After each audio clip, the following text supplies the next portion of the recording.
Did I ever tell you the definition of insanity? You fucking hole!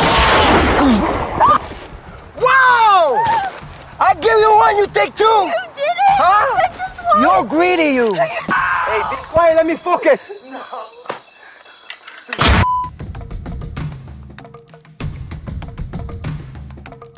So, hey, Michael, good to see you. Hope you're doing well. So, like you said, let's get right into it. Vaas, how happy are you back playing one of, one of the most iconic characters in Far Cry franchise? Oh, thank you so much. It's a pleasure, man. I have to say I love the character. He's so dear to my heart. It's a character that I helped co-create and that I helped co-write. And it's a character that I think has a tremendous amount of potential. And to be back here and exploring sort of the tip of the iceberg and giving a taste to the fans and reintroducing those who, the generation that's never met him before to both the Far Cry 3, Far Cry 6, the Far Cry Experience movie that we shot in Thailand with Christopher Mintz-Plasse, and just to give them a little bit of a tease, of what we could do with this character. Maybe a movie or a TV show or another game or maybe just enjoying this game, it's exciting. Yep, so like you mentioned, you last appeared in Far Cry 3, so it has been a while. And even in that game, I would say people couldn't get enough of you. So was that always a conversation that you wanted to have, about coming back to Far Cry in some form or another? Iconic characters like that are like lightning in a bottle. You can't plan it.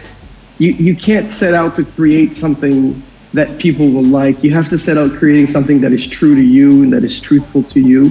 And that character just kind of fired on all cylinders. People responded to it.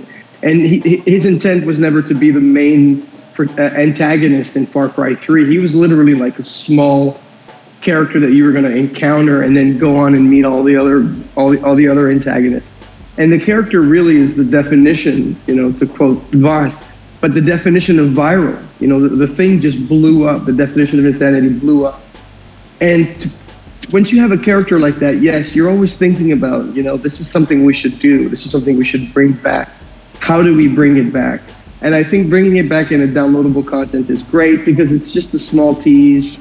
It's just a kind of like an appetizer and telling them, the character's still around. Hopefully the fans love it. And then, when that goes out and hopefully, people are as excited to play it as we have been to present it to them. And then we'll see where we can take it from there. Yep, I mean, having seen, the details about what's coming in the DLC, it's definitely different from, what you expect from, a typical antagonist-protagonist kind of setting. So, how would you say you approach this, this new reimagination of how players are going to be involved with Vaas? I think with Vaas, it's always been about trying to change the game. From the very beginning, at the time, Ubisoft never really had an actor who was completely the character, where they had captured the face and the body and the voice at the same time. That was kind of like one of the first times that company, or maybe the first time that it ever did anything like that. The second thing was we changed the technology as we were shooting to allow the performance to be very mobile. At the time when we started shooting, the cameras had wires, and even just, there was a scene where in Far Cry 3 where I spin on myself and, spraying gasoline. And we actually cut that day and came back 2 weeks later to shoot. And when we came back, we had wireless cameras. So in that spirit, we tried to change the game anytime Vaas came around, because it was such a big, kind of larger than life character. And we did it this time around with the presentation of the game. You get to play as the antagonist. You get to see memories of him in a three-dimensional way, where you can watch the scene of his memory take place from any angle that you want. Another thing that we did that was really revolutionary in a way, at least from our point of view, from what we're used to doing, is when we did the sound capture. So we did full motion capture, which means it's just like now, it's the face, the body, and the voice. So you literally enter the video game and every one of your movement is being captured. But the second thing we did is when we did the voiceover work, usually a voiceover actor would stand in front of a mic and will stand and deliver his lines to the mic. But what we did is we had a microphone on me, we had a mic, and then we had a boom operator.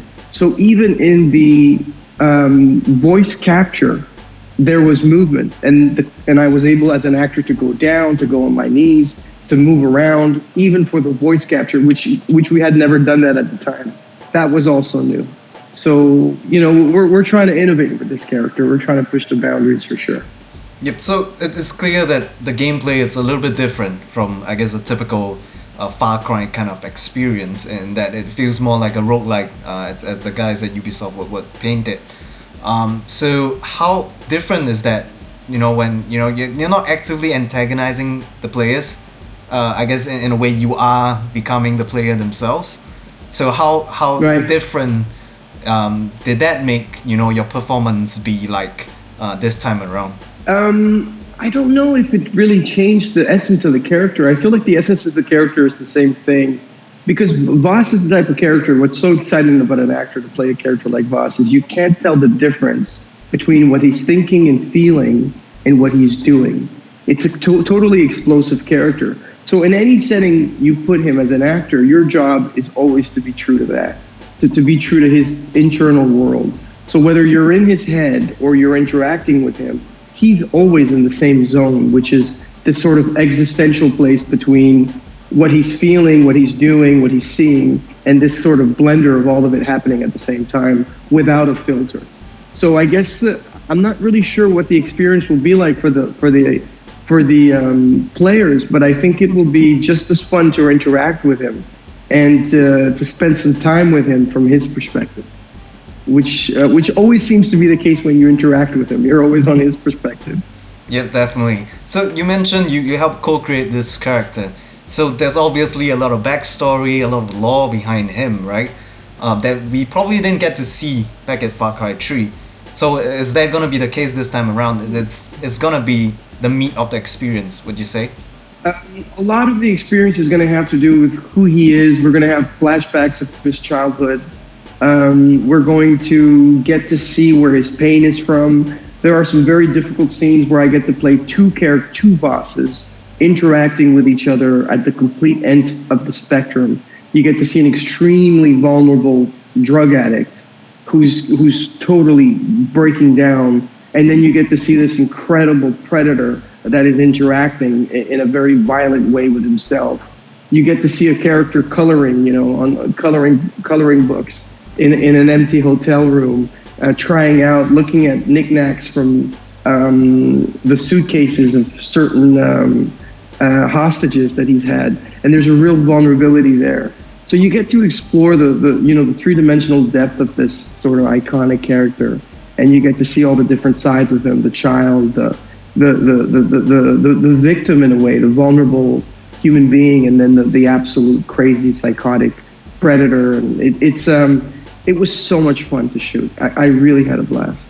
Yep, absolutely love that, and can't wait to see how your performance is gonna bring that to life. So I guess let's dive a little bit. I can't wait for you to see it, Jake. Yeah, let's dive a little bit, I guess, into the acting side of things. How would you categorize your preparation this time around for, I guess, playing a more well-rounded Vaas? In a sense, you say you're presenting different aspects of this character, right? From his childhood, to the victims, to being the adult psychopath that he is. So how would you, approach that this time around? What I loved about working with Ubisoft is the collaborative spirit. They came to me and they said, listen, we want you to rewrite this. We want you to, take it apart and make it fit. We want to capture that exact character that we had, 8-9 years ago. So the first step is always sitting down with these incredible writers and kind of looking at the text. For me, everything starts with the written word. So there was a lot of rewriting, every single line would comb through every line, every reaction, even the lines where you're just the character and he's jumping off a cliff. We tried to look for ways to say things as the character would in the original mindset of who the character was. So there was a lot of rewriting. That was the very first step. And then the second step is a regular job where you get to the actual environment with the other actors and you figure out the blocking. For example, there's a scene with where Vaas comes in with flowers for Citra, and she's on a bed with another man. So there were a lot of improvisations there. You know, would he put the flowers in a vase? What's the best blocking, and what's the best point of view for the audience to see the scene, and which camera are we playing for? So that's the second step. And then the third step is when you yell, when the director says action. And at that point, you forget everything you've learned, everything you've worked on, and you seat yourself in the moment. And with Vaas, you allow these moments of inspiration and improvisation, which is always what we've aimed for. Perfect. A sense of unpredictability, you know. Understand. I guess that's really the essence of Vaas as a character, the unpredictability. I mean, you do a lot of work, you know, you do a lot of writing, you do a lot of thinking, you try to understand the arc of the character, you try to deepen this character through the dialogue and the text, and then you let it all go. And like I said, what's so great is that this is a character where you are encouraged to improvise. So there were scenes that we did where the peak of the scene got louder and louder, and it got more and more intense. And then on the second take, at that exact same place, we went completely the other way, and it got softer and softer. You know, there are times where we discovered what the scene meant on like take 3, and we were like, "Wow, that was a different take on it. We didn't think it was going to turn out like that." So we were really open. You know, we allowed the character to be, which was like a roller coaster ride. It was so much fun. Yeah, it's definitely going to be interesting to see how, I guess, the audience sees the different sides of Vaas. And to me, I think to me it's really clear that you really love this character. So I'm going to put you on the spot. We had the tease of Vaas in Far Cry 3. We're going to see more of him in this DLC. So what are the chances of maybe a full-fledged Far Cry game starring Vaas? Is that something that you want to do? You know, I'll be very honest with you. I think this character is so rich. You know, I think it's unbelievable, you know, to have an original character like that, that's not trying to do what anything else is doing. It's really being true and original to itself. And I think it sits in the iconic world of like the Jokers of the world or the Deadpools of the world. It lives in that iconic antagonist sort of anti-hero world. So for me, yes, I would say a full-fledged game, a movie. I know Greg Russo, who wrote Mortal Kombat, the new Mortal Kombat. I know he's interested in doing a movie.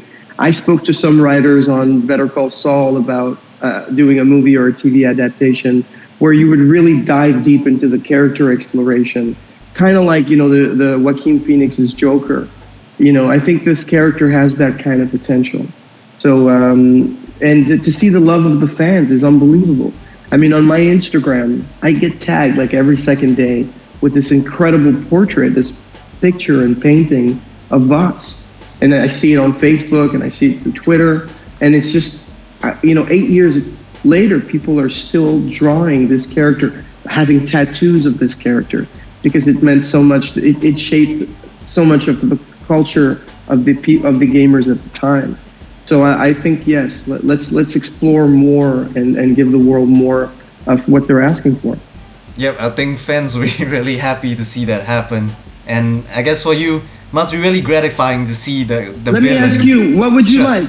What would you like to see? What would you like to see? Would you like to see a movie, a TV show, a full-fledged game that explores, like, you know, the whole origin story? What are you most interested in as a Vaas fan? I would like the full course. I would like a movie or like a book, a game. You know. All right, a book too. Okay. There are obviously different areas that we can explore with all the different kind of mediums, but I guess being I a like video. the way you're thinking, Jake. Yeah. It's been a pleasure speaking to you, my friend. I'm sure we'll speak again. I have no doubt we'll have more conversations. Same here, Michael. Thank you so much for your time. Thank you. Have a wonderful night, my friend. Right, take care.